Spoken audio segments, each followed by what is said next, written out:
안녕하세요. 오늘은 다윗의 가장 사랑스러운 아들이었으면서 또 동시에 비운의 황태자였던 압살롬에 대한 내용을 좀 소개시켜 드리고자 합니다. 이 내용은 사무엘하 13 장부터 19 장까지 내용이고요. 그중에서 압살롬에 관한 내용으로 중점적으로 소개시켜 드리겠습니다. 먼저 이제 압살롬 얘기를 하기 위해서는 그 다윗 왕의 가족들 얘기를 좀 봐야 됩니다. 우선 그 첫 번째 부인은 사울 왕의 딸이었던 그 미갈이었죠. 그런데 너무 일찍 헤어졌고 그 후에도 이제 사이가 안 좋았던 것으로 나옵니다. 두 번째는 이제 이스라엘 지역 출신의 여인인 아히노암입니다. 아히노암은 다윗의 맏아들인 암논을 낳습니다. 세 번째는 그 지역의 우둔한 부자로 나오는 그 나발의 아내였던 아비가일입니다. 성경에서 이제 가장 현명하고 정보가 빨랐던 여인 중 한 명으로 소개되고 있는데 다윗 왕의 둘째 아들인 길르압을 낳았습니다. 네 번째 부인은 이제 이스라엘에 인접한 그술이라는 왕국의 딸로서 다윗과 아마도 그 정략적 결혼을 했을 것 같은 마아가 공주인데 이 마아가 부인이 바로 오늘의 주인공인 압살롬과 그 여동생 다말의 어머니가 되겠습니다.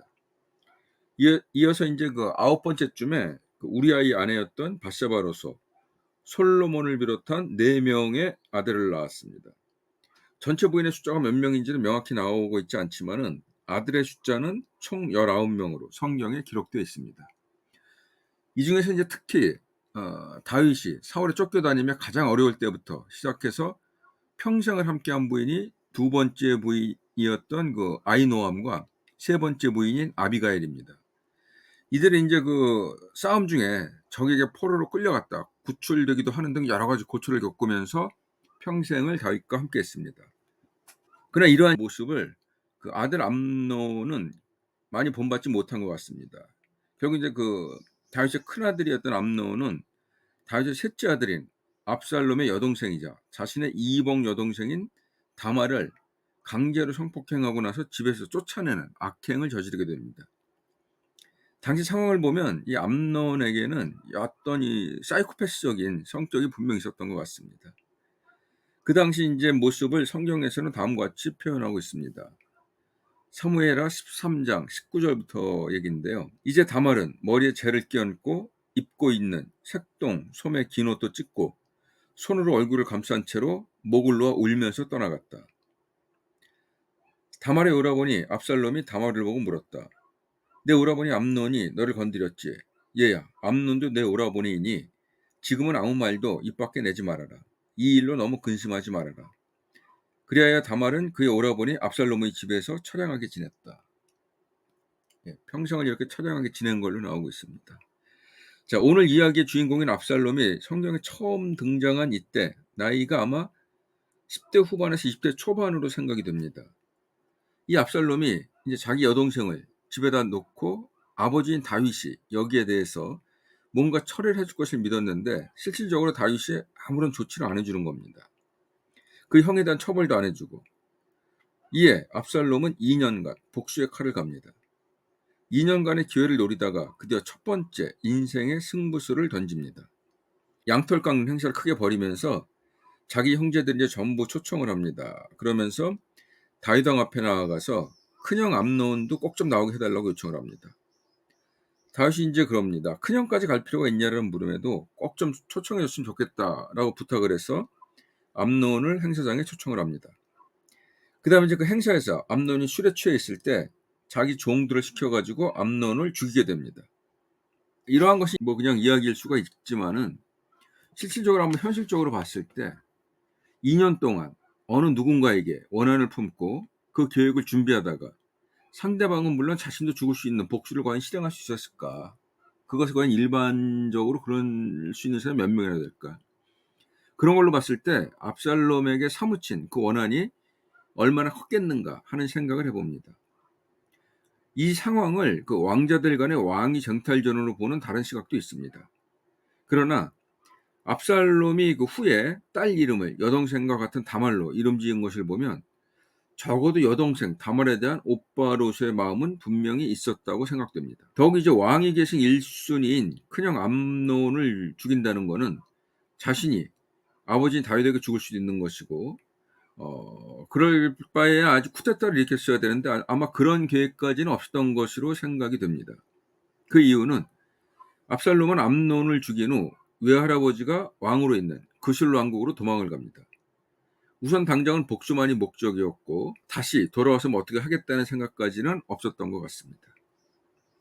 이렇게 이제 기약 없이 도망가 있던 압살롬을 불러들인 것은 다윗의 군대 사령관으로서 다윗과 함께 모든 전쟁들을 함께 누볐던 요압입니다. 요압은 다윗의 누나의 아들입니다. 즉 다윗의 조카로서 용맹하고 당시 군대의 전권을 쥐고 있는 실세였습니다. 이 요압이 아마 머리를 굴렸던 것 같습니다. 보니까 이제 다윗의 나이도 많고 다음 왕으로 누구를 하는 게 좋겠냐. 자, 첫 번째 아들 암논은 죽었다. 아비가일이 낳은 두 번째 아들 길르압도 일찍 죽은 것으로 나옵니다. 그럼 다음은 이제 세 번째 아들인 압살롬인데 이 인물도 좋고 배짱도 있으니까 요압 자신이 아마 킹메이커로서 한 번 이미 다윗을 왕으로 만들었었고 차기 왕도 자신이 한번 지원해서 권력을 유지하고 싶은 욕심이 있었을 수도 있습니다. 그렇게 생각할 수 있는 것이 요압이 어떤 여인을 데려다가 연극 상황을 만들면서 다윗을 아주 어렵게 설득을 합니다. 그래서 결국 다윗으로 하여금 그 압살롬을 이스라엘로 데려오게 만듭니다. 그 당시에 이제 압살롬에 대해서 성경은 다음과 같이 묘사하고 있습니다. 사무엘하 14장 25절부터 보면 그렇게 나오고 있습니다. 온 이스라엘에 압살롬처럼 머리끝에서 발끝까지 흠잡을 데가 하나도 없는 미남은 없다고 칭찬이 자자하였다. 그는 머리숱이 많아 무거워지면 해마다 연말에 한 번씩 머리를 깎았는데 머리를 깎고 나서 그 머리카락을 달아보면 왕궁 저울로 200세겔이나 되었다. 압살롬에게는 아들 셋과 딸 하나가 있었다. 그 딸의 이름은 다말인데 생김새가 아주 예뻤다. 자, 여기서 압살롬이 얼마나 그 훌륭한 미남이었나 칭찬을 하고 있고요. 그리고 역시 또 그 딸의 이름도 고모와 같이 다말이라고 지었던 것도 상황이 나오고 있습니다. 그래서 이제 요압이 압살롬을 데려오긴 했는데 다윗이 그 다음부터 계속 주저하고 있고 요압도 이제 데려온 다음부터 조치를 못하고 있는 겁니다. 그래서 결국 2년 동안 한 번도 다윗 왕에게 인사도 못하고 또 요압도 데려만 놓고 연락을 해도 만나주지도 않는 겁니다. 이 상황에서 압살롬은 두 번째 인생의 승부수를 던집니다. 바로 총사령관 요압의 보리밭에다가 불을 질러버립니다. 이에 요압이 이제 압살롬을 찾아옵니다. 왜 남의 밭에 불을 질렀느냐 물으니 압살롬이 얘기합니다. 내가 당신 보고 여기 데려와달라고 한 것도 아니고 나는 그냥 그술에 있으면서 지내고 있는데 왜 나를 데려왔는가. 데려왔으면 왕을 만나게 해주던가. 그리고 요압 당신도 나를 안 만나주면서 왜 불러왔냐라고 항의를 합니다. 당시 이제 요압은 군대 총사령관으로서 국내에서의 어떤 실세는 다윗보다 파워가 더 셌던 그런 사람이었습니다. 성경에 보면은 다윗도 이제 요압을 어떤 상황에서 처리하지 못하고 쩔쩔매는 장면들이 많이 나옵니다. 그런 상황에서 요압하고 한판 승부를 한 겁니다. 이 두 번째 승부수로 결국 이제 요압은 압살롬을 다윗과 만나게 주선을 해주고 다윗 왕은 압살롬을 입맞추며 왕자로서 인정을 해줍니다. 이제 압살롬은 아마도 이제 20대 후반에서 30대 초반에 가장 이제 혈기왕성한 시기라고 생각이 됩니다. 그리고 이제 본격적으로 왕위를 목표로 해서 세 번째 승부수를 던집니다. 아침마다 호위병들을 쫙 거느리고 성문 앞에 나가서 지방에서 소송하러 오는 사람들을 만나주는 겁니다. 그들의 사정을 들어주며 자신의 지지 세력을 적극적으로 확대해 갑니다. 이러한 왕과 재판관에 대한 월권 행위를 4년 동안 진행을 합니다. 그러면서 이제 어느 정도 세력이 커졌다고 생각했을 때 마지막 네 번째 인생의 승부수를 던집니다. 바로 다윗 왕에게 헤브론 지역에 가서 여호와께 예배를 드리고 오겠다라고 하고 다윗이 허락을 받고 자기의 지지 세력들을 데리고 헤브론으로 가서 드디어 반란을 일으킵니다. 이 과정에 또 이제 흥미있는 한 인물이 나옵니다. 바로 이제 아이도벨이라는 인물인데요. 그 이제 다윗의 핵심 고문이었다고 합니다.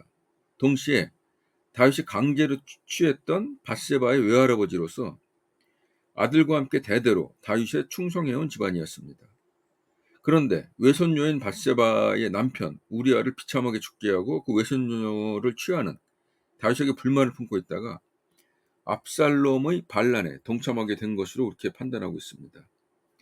그런데 이제 반란이 진행되는 과정에서 압살롬의 패배를 일찌감치 예감하고 미리 자살로 삶을 마감하게 되는 아주 독특한 인물입니다. 아무튼 이제 당시 그래도 정치적 거물이었던 아히도벨의 합류로 압살롬의 세력은 급격하게 커지게 되고 곧 이스라엘로 쳐들어오게 됩니다. 이러한 상황에서 다윗이 이제 아들하고 자기 수도 예루살렘에서 싸우는 모습을 보이기는 싫었던 것 같습니다. 또 사실 승산도 없었기에 급히 도망을 갑니다. 그 모습을 다음과 같이 묘사하고 있습니다. 사무엘하 15장 30절입니다. 다윗은 올리브 산 언덕으로 올라갔다. 그는 올라가면서 계속하여 울고 머리를 가리고 슬퍼하면서 맨발로 걸어서 갔다. 다윗과 함께 있는 백성들도 모두 머리를 가리고 울면서 언덕으로 올라갔다. 굉장히 슬픈 모습입니다.